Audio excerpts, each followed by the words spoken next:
Welcome to our channel Shasha educational hub. మనం ఇందాక parallel lines topic చెప్పుకున్నాం. ఇప్పుడు దాంట్లో క్వశ్చన్స్ అంటే జేఎంఎన్ మోడల్ క్వశ్చన్స్. ఫస్ట్ మన MCQs with only one correct answers. ఇప్పుడు మనం ఫస్ట్ క్వశ్చన్ చూసుకున్నట్లయితే ఫిగర్ ఇచ్చాడు. ఫిగర్ లో క్వశ్చన్ అయితే AB parallel to CD then x equal to dash అన్నాడు.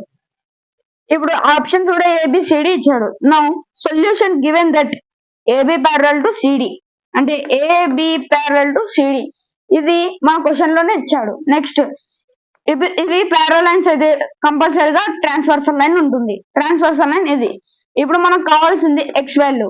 ఇక్కడ ఇప్పుడు మనకి ఇచ్చింది 30 ఒక వాల్యూ ఇచ్చాడు. ఇప్పుడు కనుక్కోవాల్సింది X value.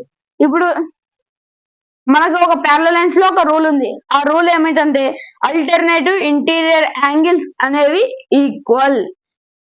Alternative interior angles ఇప్పుడు మీకు చూపిస్తాను. ఈ యాంగిల్ ఇవి రెండు అల్టర్నేటివ్ ఇంటీరియర్ యాంగిల్స్. ఇది ఒక పేరు. నెక్స్ట్ పేరు చూపిస్తాను. ఈ పేర్ ఇవి రెండు ఒక పేరు.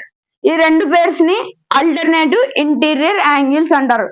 Alternative interior angles are equal అంటే 30 ఈక్వల్ టు ఎక్స్. ఇప్పుడు ఎక్స్ వాల్యూ వచ్చేసింది కదా, therefore x equal to 30. ఇప్పుడు ఈ క్వశ్చన్ 2014 లో జరిగిన రామానుజన్ ఎగ్జామ్ లో ఈ క్వశ్చన్ వచ్చింది. ఆప్షన్స్ లో మనం చూసుకున్నట్లయితే ఆప్షన్ ఏ 60 ఇచ్చాడు. Option A 60. మనకు వచ్చిన answer 30 wrong. Option B 15 degrees. మనకు వచ్చిన answer 30 degrees wrong. Option C 30 degrees correct answer. Option D wrong answer.